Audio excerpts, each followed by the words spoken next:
Listo, entonces repito el saludo, muy buenas noches para todos. Apenas vamos a iniciar, entonces, bueno, les comparto mi pantalla para mostrarles, pues, que ya creé un curso, ya solicité la creación de un curso en el aula virtual.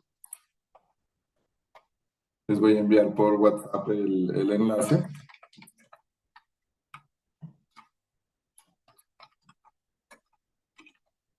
porque pues el material se los voy a estar compartiendo de ahora en adelante a través de ese medio, para no inundarles su WhatsApp de archivos. Rayos.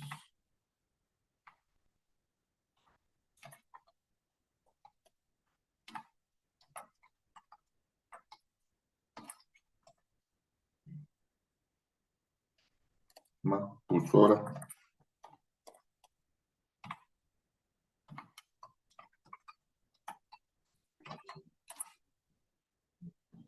ahí sí ya. Bueno, el curso se llama Desarrollo de Software de Última Generación y aquí creé las 4 semanas. Entonces está ya la semana uno con lo que miramos el jueves, el viernes y el sábado. En el archivo Notes está la pizarra de cada día. Aquí está el enlace de la clase en YouTube, el material que les fui compartiendo. Así está ordenadito en cada clase. ¿Listo? Entonces ahí para que se matriculen ya les envío el enlace del curso.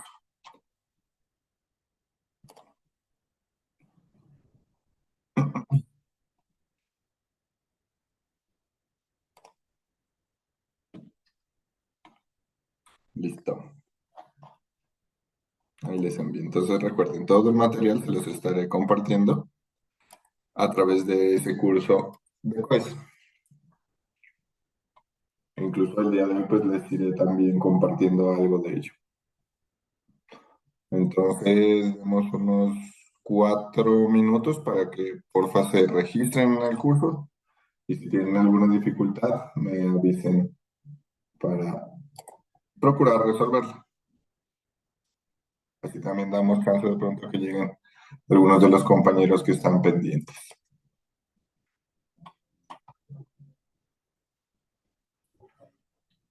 Profe, qué pena la contraseña de pronto.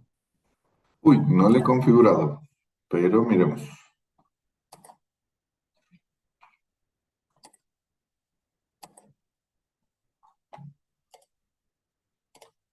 Pongámosle diplomado 2026. Así va a ser la contraseña. Listo. Gracias, profe. Con gusto. Se las envío también a WhatsApp. Y ahí los espero. Eso, por ahí ya tengo varios de ustedes incorporados en el grupo, en el curso.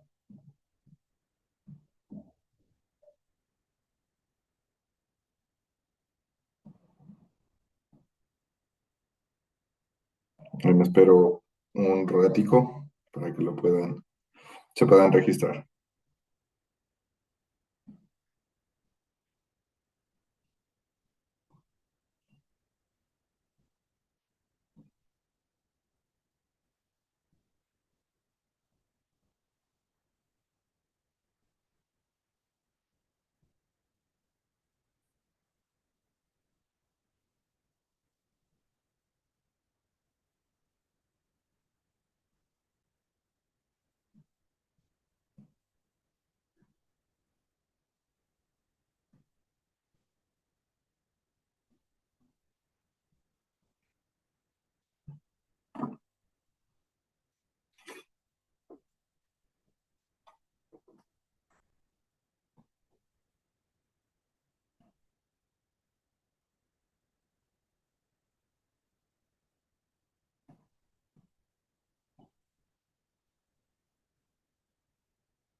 Bueno, ahí ya veo que están más de 20, entonces creo que ya los demás están concretando la matrícula. Listo. Entonces, en la sesión del sábado habíamos terminado de trabajar lo que correspondía a, a Electron, que es lo que nos va a servir a nosotros para empaquetar un poquito lo que es las aplicaciones web, pero trabajarlas pues ya empaquetadas en un entorno de escritorio. Entonces, el día de hoy vamos a iniciar a mirar, a mirar cómo se implementa o cómo se va a trabajar el backend. Recordando de pronto algunos conceptos que ustedes ya han visto, tengo el gusto, sí, que ustedes ya han visto, pero que de pronto es necesario retomarlos. ¿Listo? Entonces, les voy a compartir la pizarrita. Uy, formato de compu. Tengo un montón de cosas que no, que están pendientes.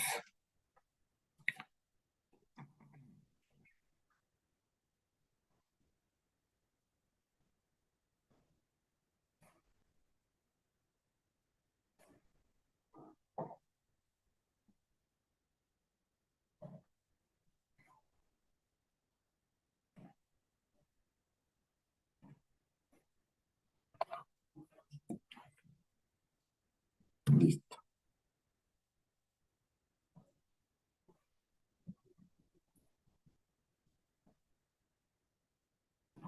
listo, entonces.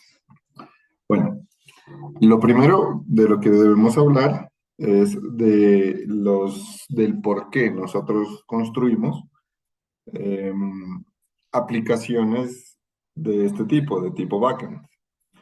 Entonces, el principio fundamental es que nosotros para soportar muchos de los sistemas de información transaccional,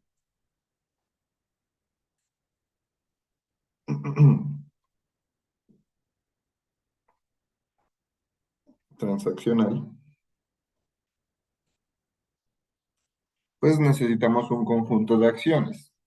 Resulta que esos sistemas de información transaccional son los tradicionales, son los que están haciendo frecuentemente guardado, almacenan datos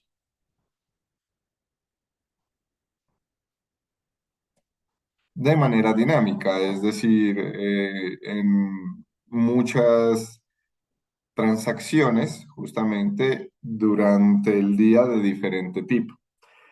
Nosotros conocemos este tipo de transacciones o tenemos una clasificación para estas transacciones de cuatro grupos, que aquí ustedes de pronto recuerden algo que lo han estudiado, que son las transacciones de tipo CRUD o pues las operaciones CRUD, que son las operaciones base o las operaciones básicas que se utilizan dentro de los sistemas de información transaccional. Es decir, un sistema que hace en esencia estas cuatro operaciones es un sistema de información transaccional. Entonces recuerden que por acá nosotros decíamos que la operación create de un registro o la operación read de un registro o la operación update de un registro o la operación delete de un registro, nos permitían complementar o soportar la gestión de la información de una entidad. Y es ahí donde aparece otra palabrita importante, gestión.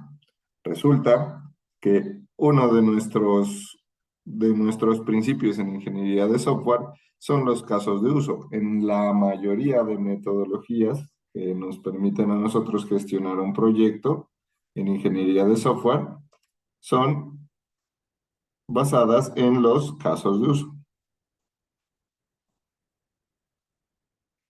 Y ese caso de uso casi siempre inicia con la palabrita gestión. ¿Y qué implica gestión? Gestión implica todas las operaciones básicas transaccionales.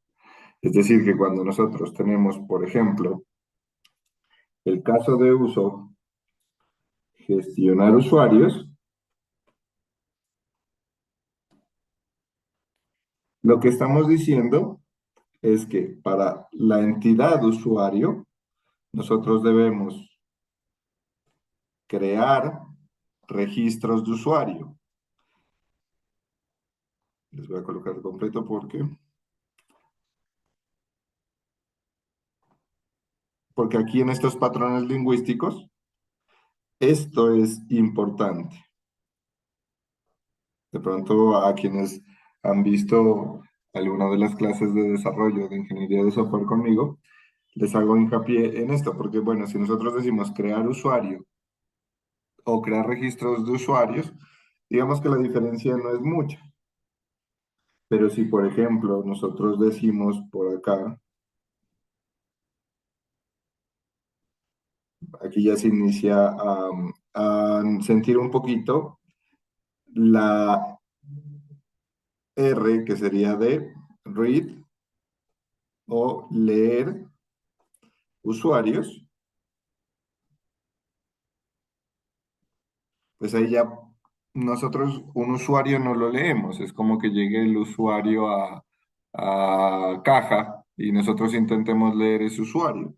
No leemos al usuario, sino que leemos desde la base de datos los registros de usuario. Actualizar los registros de usuario,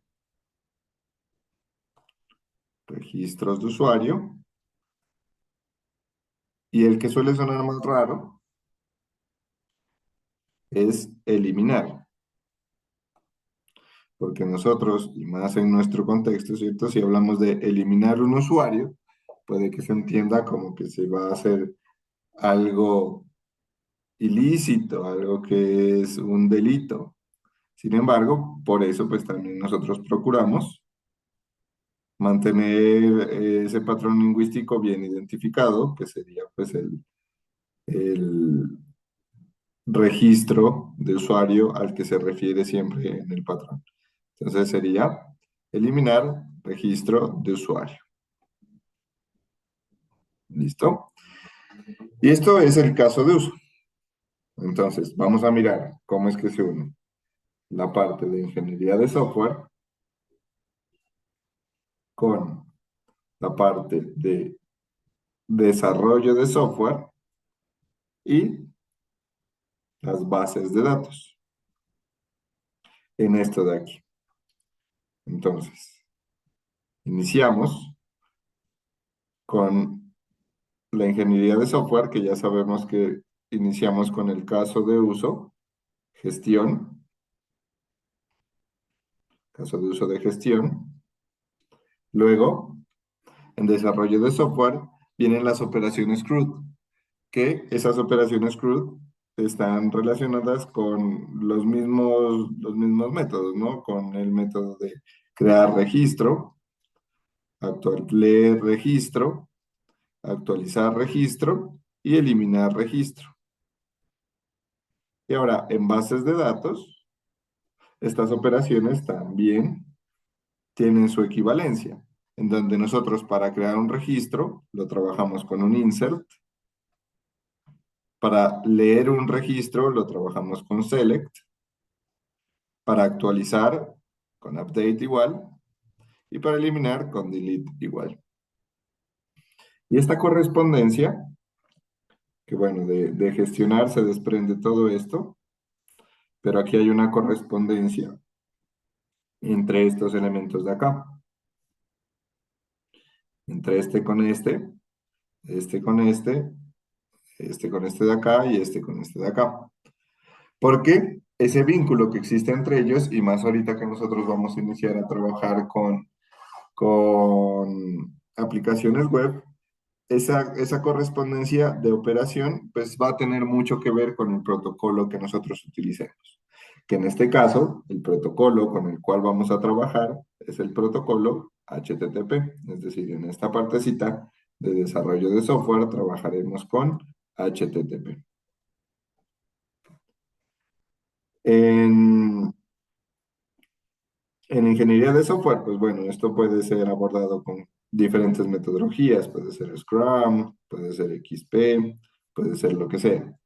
En desarrollo de software puede ser, aquí sí, digamos que nosotros tenemos bastantes opciones, ¿no? Bastantes tecnologías disponibles y tecnologías por configurar. Porque aquí, cuando yo digo el protocolo, solamente estamos hablando de cómo vamos a comunicarnos o cómo vamos a trabajar sobre el intercambio de datos. Pero si ya hablo también del framework con el cual vamos a trabajar, pues en este caso trabajaremos con Nest.js. Podemos hablar de formatos de intercambio de datos, que también vamos a trabajar con un formato que se llama JSON. Podemos hablar de capas de seguridad, podemos hablar, bueno, etcétera, etcétera, etcétera.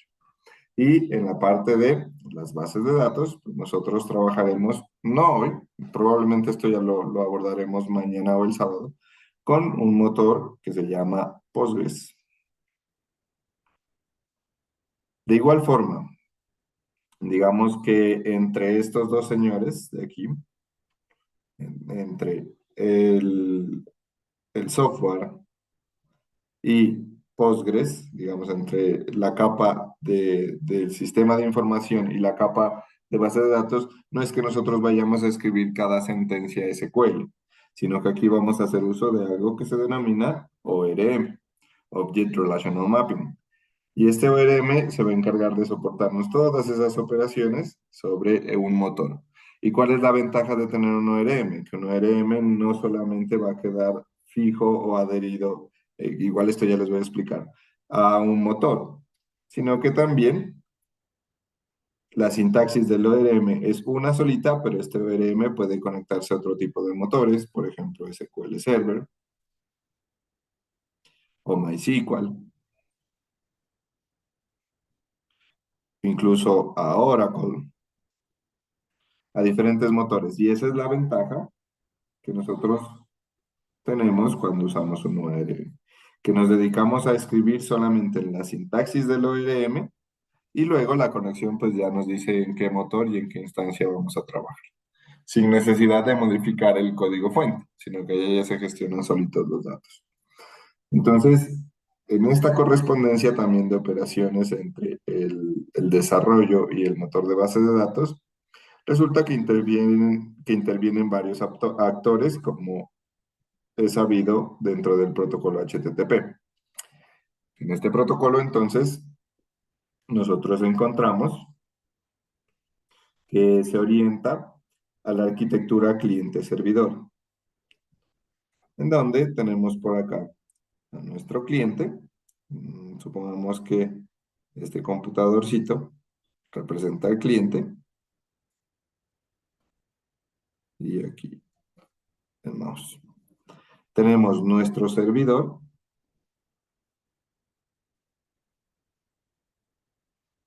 y tenemos nuestra base de datos.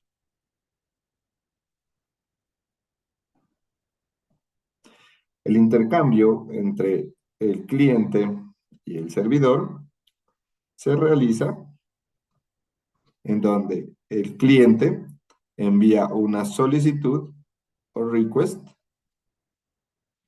y el servidor responde con una respuesta, valga la redundancia, o response. Para esto existen muchos protocolos. Sin embargo, nosotros vamos a utilizar el protocolo HTTP, que entre varias cosas tiene algunas particularidades. Y ya entre el servidor y la base de datos, pues esto sí es un intercambio directo dentro del disco o bueno, a través de una conexión con el protocolo TCP/IP, en donde también hay una comunicación bidireccional.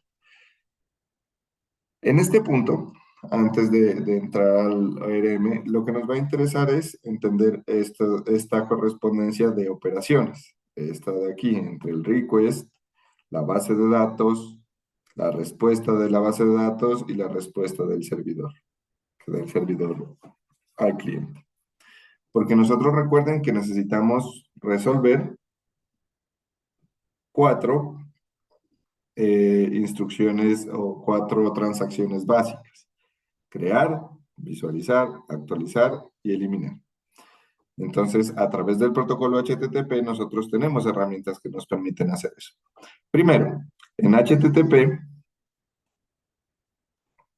nosotros debemos tener presente que se ejecuta o siempre las solicitudes por defecto trabajan por el puerto 8080, que si no se lo escribe, este es el puerto por defecto.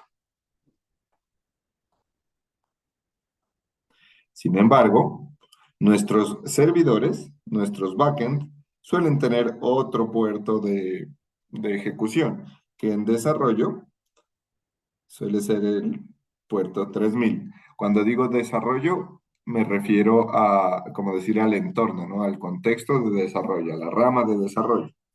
También el protocolo HTTP tiene un conjunto de métodos que son muchísimos.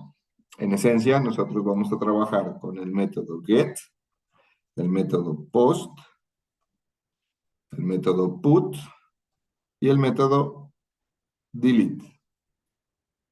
Hay muchísimos más, pero miren que acá nosotros tenemos cuatro operaciones, las que le mostraba hace un ratico, y por acá tenemos cuatro métodos.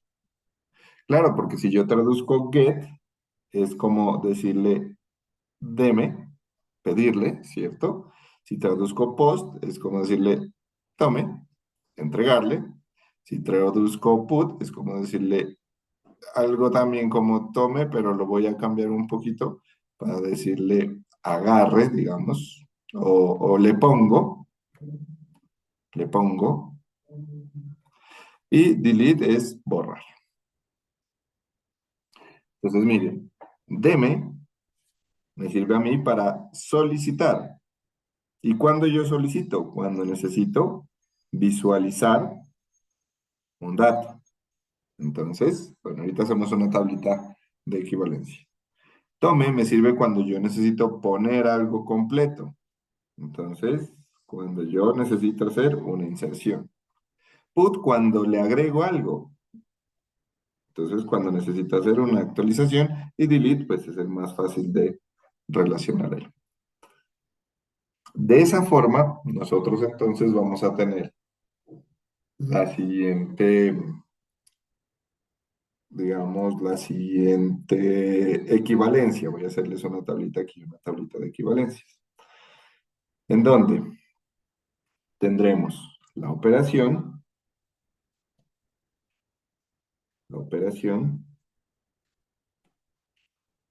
tendremos también el método y tendremos la sentencia SQL. Son cuatro operaciones, entonces iniciaríamos con la operación de crear un registro. El método sería post y la sentencia sería insert.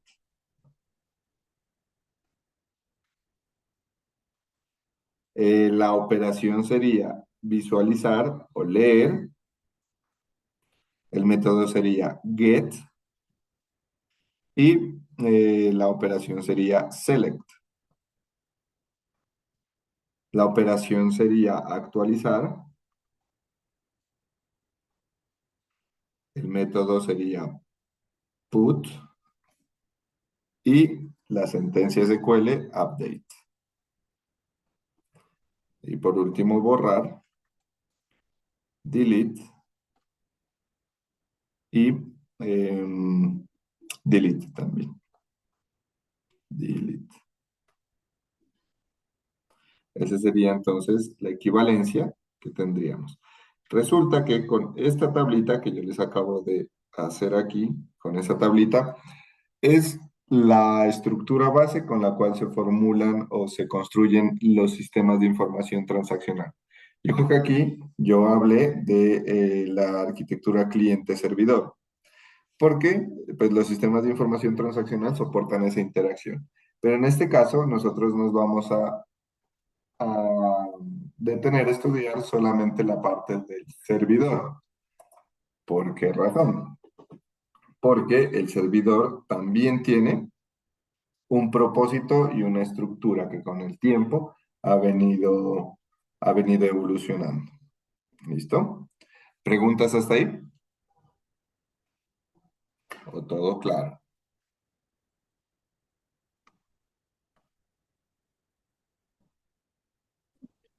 Ok.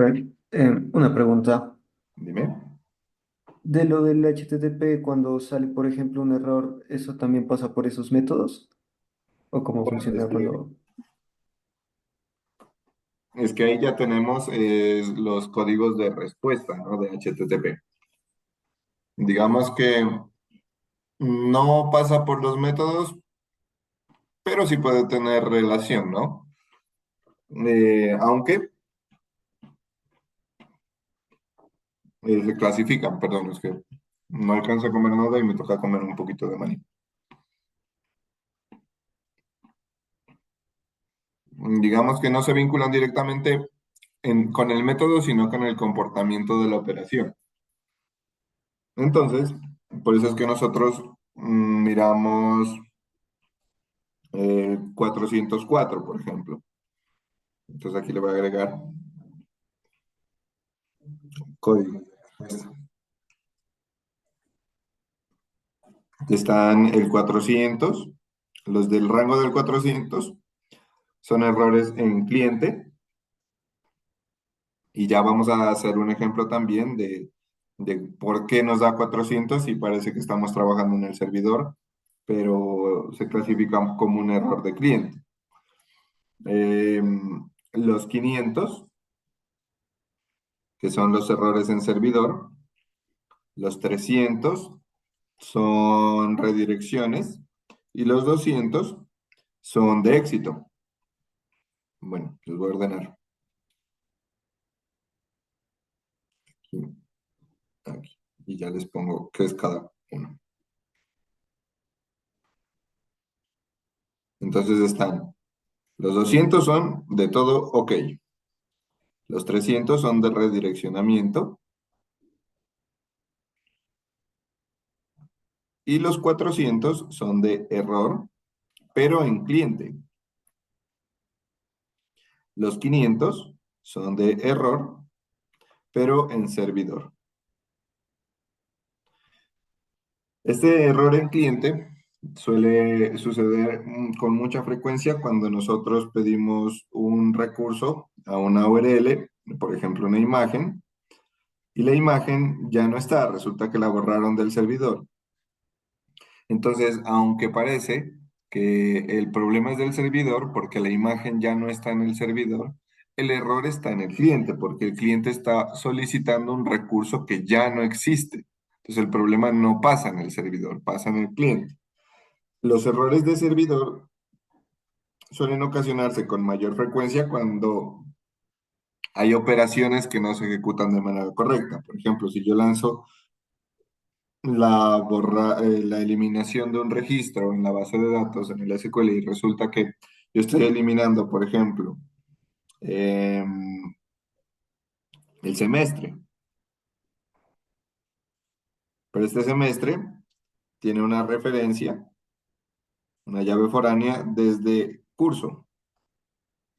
Entonces, cuando yo intento eliminar este semestre, que le digo bórrelo, este semestre no puede ser borrado porque ahí nos sale que se viola el constraint de referencia de foreign key. Ahí esa eliminación no se puede hacer, esto de aquí no nos permite y el error sí se produce en el servidor.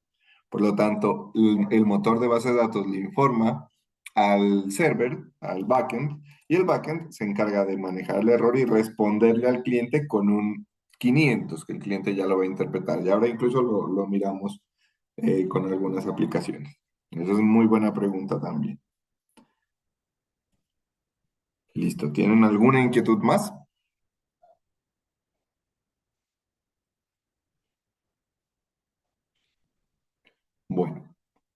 Miremos un poquito en acción esto del protocolo HTTP. Vamos a hacer unas pruebitas muy rápidas para que no se me aburran tanto, porque igual nos falta hablar un poquito más de la, como digamos, de la parte teórica de esta semana. Entonces, por ejemplo, voy a compartir mi pantalla. Oh,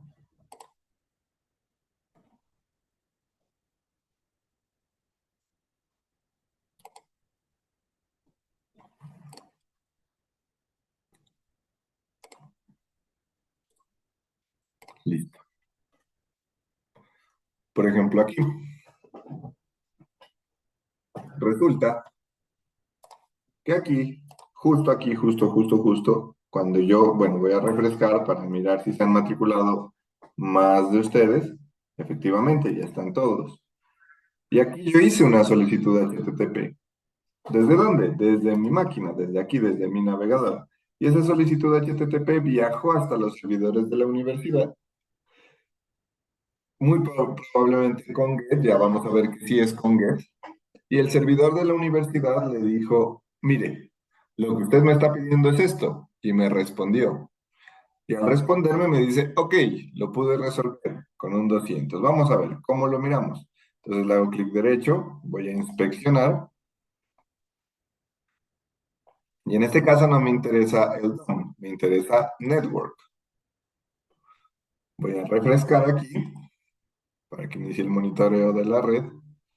Y claro, por acá me inicia a aparecer un montón de cosas, ¿ves? Todo lo que intercambió. Y si yo voy a ver acá, por ejemplo, en esta parte de aquí, en la primera acción que hay, miren que me aparece la URL que yo estoy solicitando. Me aparece el método. A ver, voy a hacerle un poquito de zoom. Eso.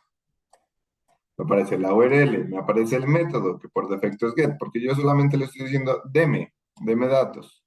Me aparece el código de respuesta, que dice 200. Ok, salió todo bien. La IP o la dirección remota, bueno, aquí ya me aparecen más cositas. ¿Qué tantas cosas viajaron? ¿Listo? Entonces ahí me doy cuenta que en efecto está pasando algo sobre el protocolo. Y aquí no sabemos si estamos trabajando con Nest, si se está consumiendo, qué sé yo, o se está utilizando XML para la representación de los datos o JSON. No sabemos, porque en últimas lo que estamos haciendo es una solicitud de un cliente, un servidor sobre el protocolo HTTP. La tecnología que se haya utilizado para construir esta aplicación ya es un cuento aparte, porque eso ya es arquitectónico dentro del software. Ahora bien, por ejemplo, hagámonos otro ejercicio. Aquí voy a limpiar la consola. Le voy a decir que nos busque. Hola. Hago clic o enter. Y aquí en hola, opa. Bueno, no me aparece. También lo hizo con get. Ahora voy a cerrar sesión. Miremos si el inicio de sesión también lo envía con get. Usualmente los logins suelen estar con post.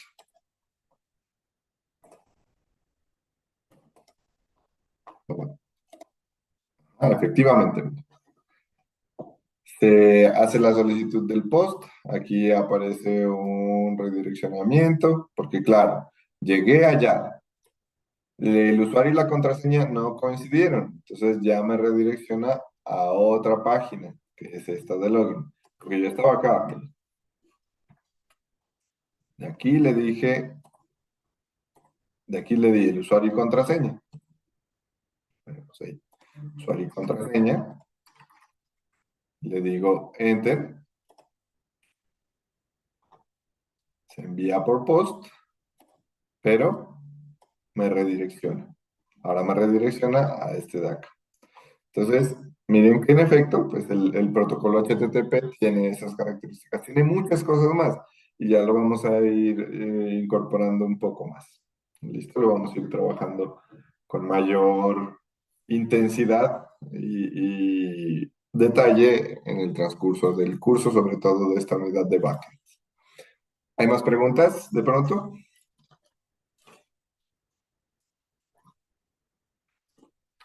Listo. ¿Quién ha trabajado con el formato JSON? Se escribe así.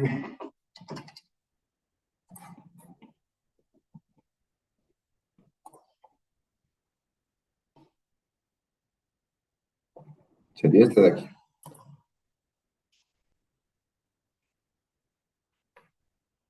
¿Alguien ha trabajado con el formato JSON? ¿O ninguno de ustedes? Bueno, entonces, este formato es un formato bastante liviano y extremadamente flexible para la representación de los datos, porque todo es un archivo plano. Aquí les estoy mostrando, esto se llama la expresión regular de un objeto JSON. Y es que JSON es JavaScript Object Notation. A ver, vamos a la pizarra. Perdonarán que ahorita nos toca un poquito teóricos para que todos entiendan bien. Luego ya vamos a ver todos estos conceptos en acción.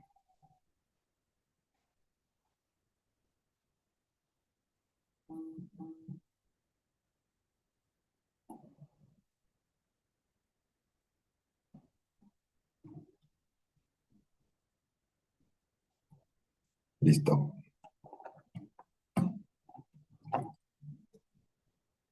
Allá se ve mi pantalla. Sí, profe. Listo. Entonces, bueno, ¿qué es JSON? Voy a escribir de para abajo, como si fuera un acróstico, como cuando estábamos en el colegio. Java, Script, Object, Notation. Es decir, un formato de representación de objetos en JavaScript. Una notación de objetos en JavaScript. ¿Cómo así? Nosotros sabemos por la programación orientada a objetos que todo es un objeto, un object. Cualquier clase, la clase mascota, bueno, en inglés ya que puse así, pet. La clase mascota heredará de la clase object. Cualquier cosa que se represente como una clase se hereda de la clase object, es decir, pasa a ser de la clase object. Entonces, este formato nos va a permitir representar cualquier objeto utilizando los siguientes símbolos. Utilizando el corchete de apertura y cierre, que esto lo que me indica es un arreglo. Porque un arreglo también es un objeto. También están las llaves que van a servir a mí para representar un objeto solito, un objeto. Está los dos puntos, que es un separador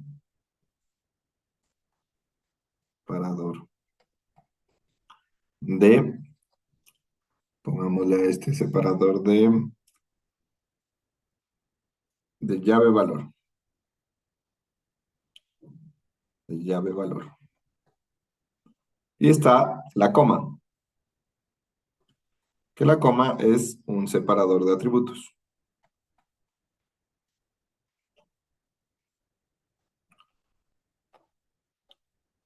Entiéndase atributo también como un objeto o como un arreglo, que también puede ser un atributo de un objeto.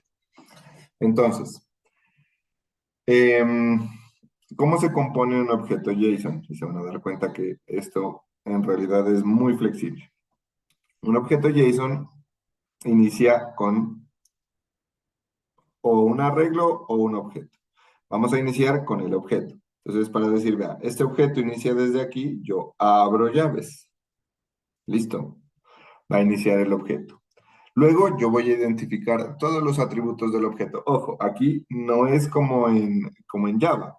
En Java nosotros identificábamos, por acá damos un paréntesis, identificábamos. De una clase sabíamos sacar el nombre, sabíamos sacar los atributos y sabíamos sacar los métodos.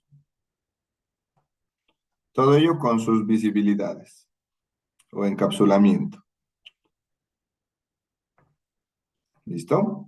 Acá no es un objeto operativo, digamos, sino que es un objeto de representación de datos. Por lo tanto, este de aquí es lo importante. Los atributos es lo que más nos interesa identificar dentro del JSON. El nombre, digamos, lo que es, no es tan representativo, porque incluso pueden haber objetos anónimos, pero los atributos sí. Y métodos no existen en un objeto JSON. No hay métodos en un objeto JSON, solamente existen atributos dentro de un objeto. Entonces, dentro de este JSON que nosotros estamos definiendo o que estamos creando, tenemos que respetar la estructura llave-valor. La llave va con comillas, que sería key, y debemos utilizar el separador de llave-valor. Entonces aquí vendríamos con el separador y luego con el valor. El valor lo voy a colocar así, valor. Estos símbolos de aquí son solamente representativos, porque yo tengo muchísimos valores o muchísimos tipos de datos de valores que puedo representar en un objeto JSON. Y es que todo me lo da la semántica. Por ejemplo, nosotros sabemos que si encontramos un valor dentro del código que es así, Pepito, esto es de tipo string, ¿cierto? Eso no tiene confusión para nosotros. Si encontramos aquí a Pepito, esto es de tipo string. ¿Por qué? Porque tiene comillas. Si encontramos, por ejemplo, el 400, así sin comillas, eso es un número. Lo mismo que si encontráramos el 4.8. Esto sigue siendo un número. La diferencia es que este es entero y este es flotante. Pero en JSON solamente se identifica como number. Es decir, tenemos dos tipos hasta ahorita que se representan, string y number. También el tipo object. ¿Y cómo se representa el tipo object? Con las llaves. Ah, pero es que esto es lo mismo que teníamos acá, claro, porque esa es la forma como yo digo, vea, esto es un object, un objeto. También el tipo array, ¿con qué se representa? Con corchetes. Ah, pero es que se parece al otro, claro, porque nosotros también podemos tener un arreglo de objetos dentro de un objeto. Y por último tenemos, bueno, por antepenúltimo tenemos este objeto, este arreglo de objetos. Tenemos también booleanos, que si yo pongo true o false, son los booleanos. Y por último, el valor vacío, que sería nulo. Y nulo representa vacío de cualquier tipo de datos, es decir, ese atributo es vacío. ¿Listo? Entonces, por eso colocaba este símbolo, el mayor que y el menor que, porque es representativo, porque dependiendo de cómo nosotros formateemos el valor, va a tomar el tipo de datos de valor. Y pues el otro símbolo, que es el símbolo de separador de atributo, por si tenemos un atributo más. Y si tenemos un atributo más, debemos respetar la misma estructura. ¿Ya ven? Ya ven, entonces le voy a colocar aquí key sub 1, separador, dos puntos, valor. Entonces pongámosle ahora sí el 200. Otro atributo, coma, hagámonos un ejemplo aquí. Entonces, llave,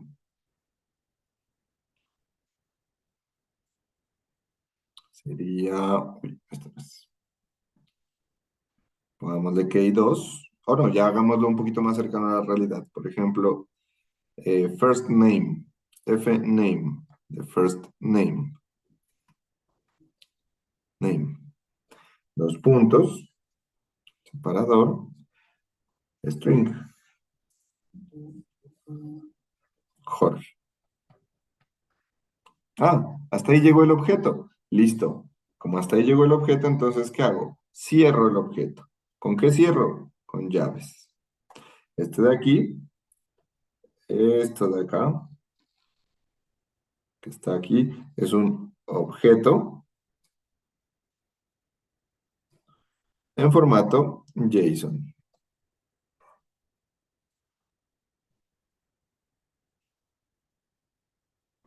¿Listo? Eso es un objeto en formato JSON. Es una forma, pero existen muchísimas formas de ese objeto. Voy a hacer otro ejemplo. Entonces, voy a decirle, voy a definir un objeto. Entonces, ¿cómo inicio? Llaves. Voy a definir el objeto, un objeto, y ojo, ¿no? El objeto mascota. No tenemos clases directamente, pero podemos intuirlas, ¿no? Porque esto de acá, como es una instancia, digamos, es un objeto, el objeto ya es una instancia de una clase. Entonces el objeto lo que tiene son atributos con sus valores. Entonces en este caso para mascota yo le voy a poner el nombre, name, le voy a poner type, tipo, si es gato, perro, pez, le voy a poner edad, age, y le voy a poner,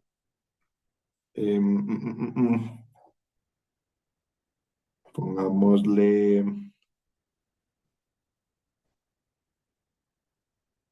juguetes, toys, listo. Entonces, para cada atributo voy a necesitar el separador para saber dónde termina el nombre del atributo y dónde comienza el valor del atributo. Entonces aquí le voy a decir, bueno, en nombre va a ser Toby. Entonces, como es un string, lo coloco entre comillas. El tipo va a ser dog o cat. No, dog, que suelen tener más juguetes. Lo puedo poner también entre comillas. O incluso, podríamos decir que este es solo un carácter, la inicial. Y aquí como ya es otro atributo, entonces lo separo con coma. Separo con coma para el siguiente atributo. Edad, 4 años, supongamos. Ya vengo a otro atributo, lo separo con coma. Y resulta que Toby tiene varios juguetes. Por lo tanto, ese toys no va a ser un atributo de un solo valor o de un valor atómico, sino que va a ser un arreglo de atributos, un arreglo de objetos, perdón. Entonces, ¿cómo yo defino un arreglo de objetos? Ah, miremos. Aquí está el símbolo que necesitamos. Este es. Entonces, yo, ¿dónde abro el arreglo? Lo abro aquí. Ahí inicia mi arreglo. Y en los juguetes va a tener, supongamos, el nombre y el estado. Entonces, para representar el juguete necesitamos representarlo como objeto. Entonces, abro aquí el objeto. Mire. El objeto de este atributo juguete, que es un array, va a tener, por ejemplo, nombre también, nombre y estado, state. Opa, listo. Entonces va a tener nombre y estado. Este primer juguete que vamos a mapear aquí, en el nombre, va a ser un hueso, bone. En el estado, supongamos que va a ser true, que está todavía bueno, y false, que ya no se lo puede utilizar. Como son dos atributos, tengo que separarlos. Entonces aquí le pongo la coma. Opa, ese no era el que usé. Este como que era. Le pongo la coma. Y ahí termina el objeto, entonces, ¿qué hago? Terminó el objeto y necesito mapear el otro juguete de Toby. Entonces lo separo con coma del siguiente. Mire. Acá habíamos dicho, separador de atributos. Ahora ya también sabemos que sirve para separar objetos. Listo. Vamos a crear el otro juguete. El otro juguete de Toby. Aquí termina este objeto. Entonces puedo abrir e iniciar otro objeto. Le puedo decir entonces nombre, su primer atributo, y estado, su segundo atributo. Para cada uno vamos a necesitar separar la llave del valor. Y ahora acá, entonces le digo, otro juguete, pelota, ball. Y en el estado, false, ya está desinflada. Listo, estamos ahí.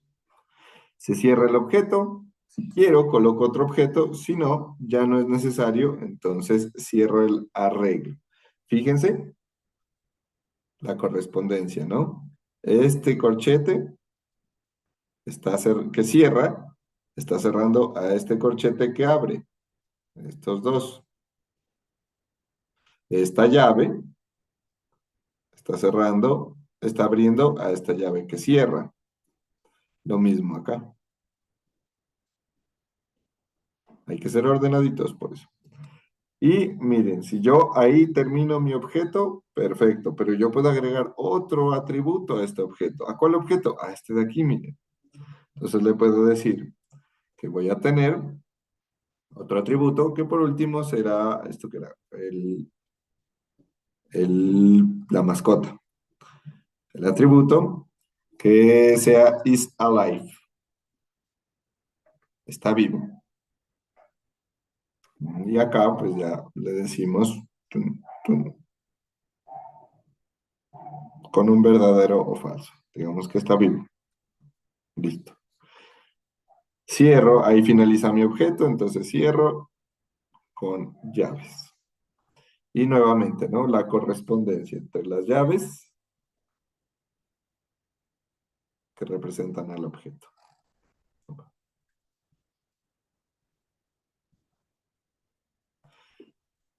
Esa es la estructura de un objeto JSON. Entonces ahí podemos mapear lo que se nos dé el gusto. Podemos colocar o iniciar, ahí iniciamos como un objeto, pero podríamos iniciarlo como un arreglo también. Hagamos un objeto que inicia como arreglo. Entonces supongamos, voy a hacerlo así.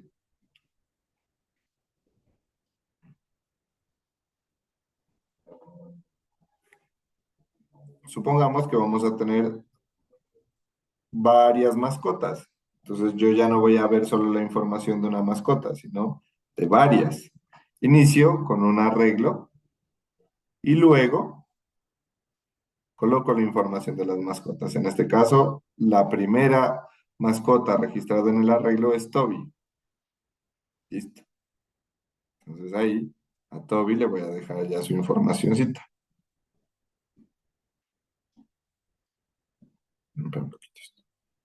Bueno, no, déjame ahí. Ahora la segunda mascota va a ser, qué sé yo, Lucas. Entonces, coma para separar al objeto y coloco la información de Lucas. Listo. Vengo aquí, le digo, esto ya no es Toby.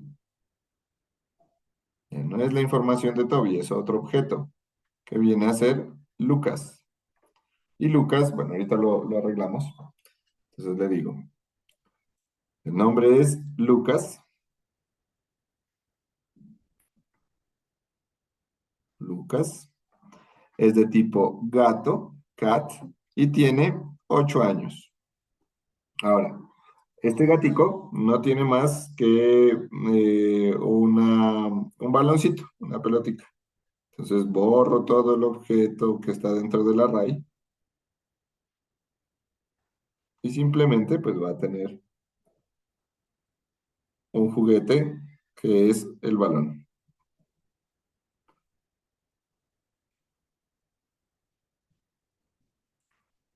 Eso es lo que tiene Lucas, que es un gato. Miren que ahí ya tengo dos objetos dentro del arreglo. El objeto cero que inicia aquí. Opa, el objeto cero, que sería este de acá. ¿Dónde termina ese objeto cero? A ver, aquí está. Aquí termina el objeto cero. Entonces este ya no es el objeto cero. Este de aquí es el objeto uno. El objeto uno va aquí, tan, tan, tan, tan, tan, tan, tan, hasta aquí. Si tuviera otro objeto, sería el objeto 2. Si no, pues cerramos el array y ahí está el objeto JSON. ¿Preguntas? ¿Claro como el agua? Bueno, entonces,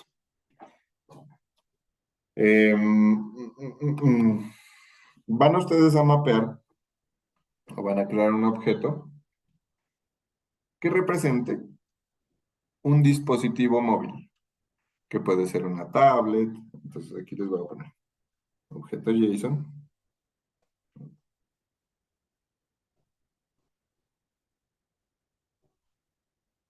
Profe, una pregunta. Dime.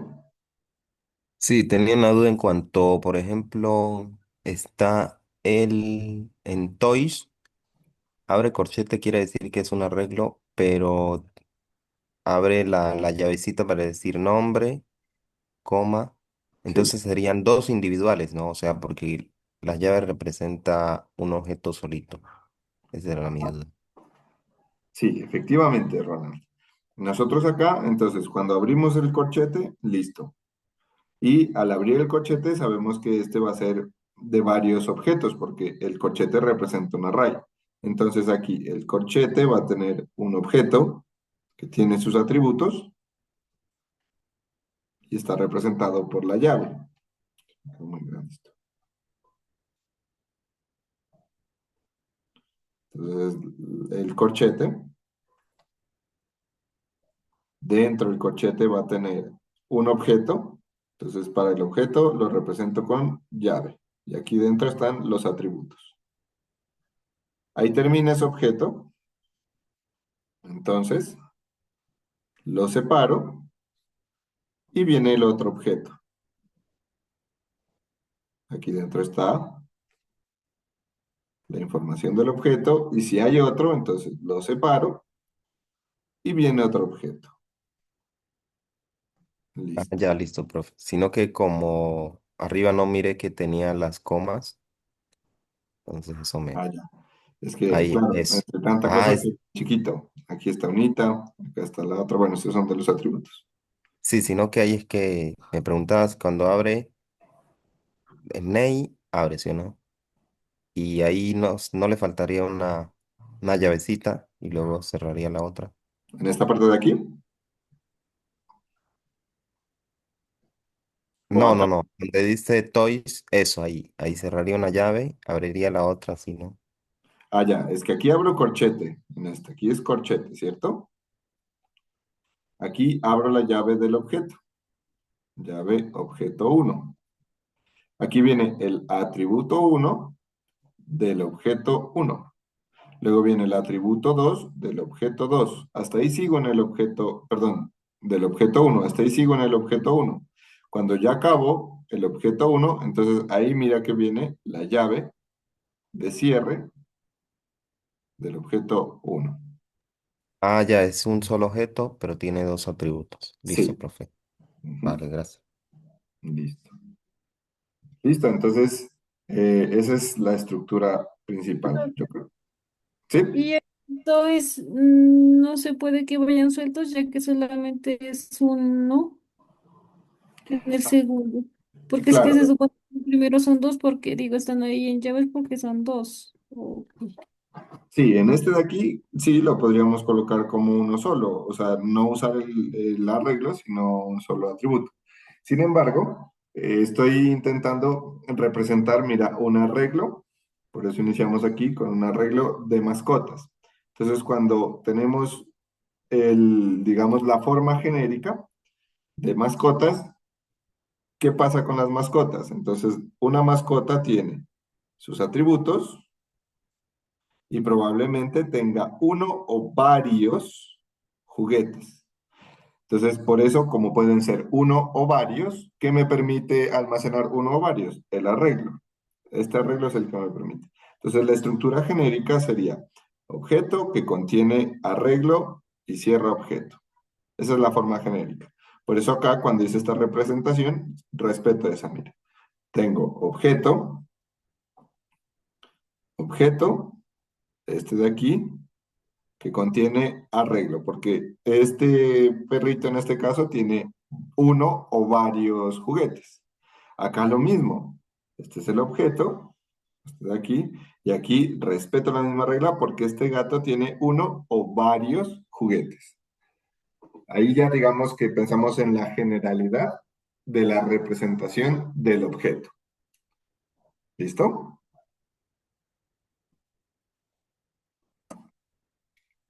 Sí.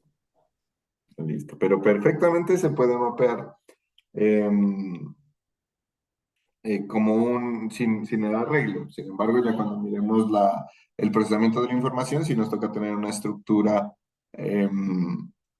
base o una estructura principal para sobre ella hacer la consulta de los datos. Bueno, entonces ustedes van a representar, y si les surge dudas, me dicen, van a representar dispositivos móviles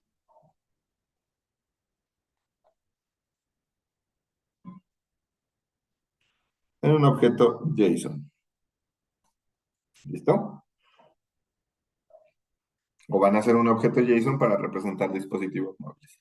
En los dispositivos móviles nosotros tenemos marca, tenemos capacidad de almacenamiento, tenemos precio, tenemos, etcétera, etcétera, etcétera. Tenemos 5 minutos para ello, ¿listo? Yo igual estoy aquí pendiente por si les surgió alguna duda.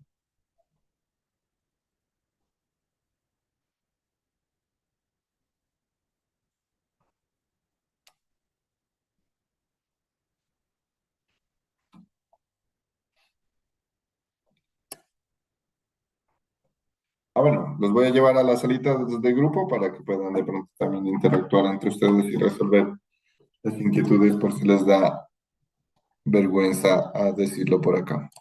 Ahora voy a mirar los participantes. Muy bien. Pablo Narváez, de pronto en un dispositivo hace falta el prefijo, pero igual ya lo miro con el otro. El resto muy bien, todos ya la tienen listo. A ver, voy a hacer las salas de grupo.